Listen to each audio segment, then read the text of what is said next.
I guess we are all aware of how some heroes are on the top of their classes, such as Sparkle and her illegal weapon, or how Leviathan and Ramsey are currently in Super Saiyan mode, or even the fact Satoshi is still a tough guy after all the new balance changes and the arrival of the new generation. However, there is one hero class that I feel is pretty underrated right now, and that would be the snipers. Now as for snipers, Lynx is slaying. I mean, this hero it seems like everyone is being silent about, and nobody wanna talk or show how really strong this hero is. She is definitely the best sniper and hero right now in the game in many aspects without a question, because she is simply a hybrid combination of different characters. She has good movement speed and she makes less noise, same as Mirage, even though she might not have a high fire rate. Her different shooting modes make her able to handle both close and long-range gunfights, just like Firefly. And of course, there is the Rain of Arrows ability, which is basically a cheap copy of the thermal ability,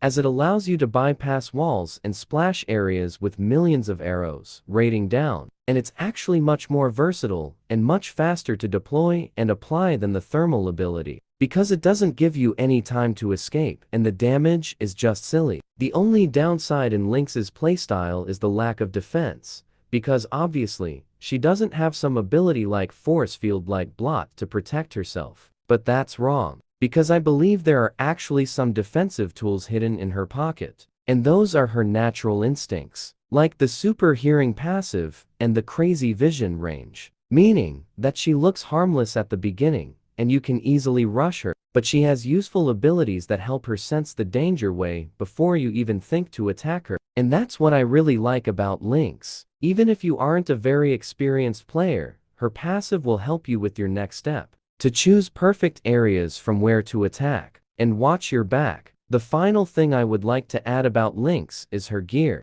When it comes to Lynx gears, there are only two choices, at least for me. You can either use her full personal gear set, which is pretty decent and will provide you a lot of bonuses, or you can increase her firing range. Fire rate builds are not truly effective for her because you can barely see any difference with her default firing rate. So it's better to go for either of the two previous options that I have mentioned, but it's still up to how you like to use Lynx and your preferred playstyle.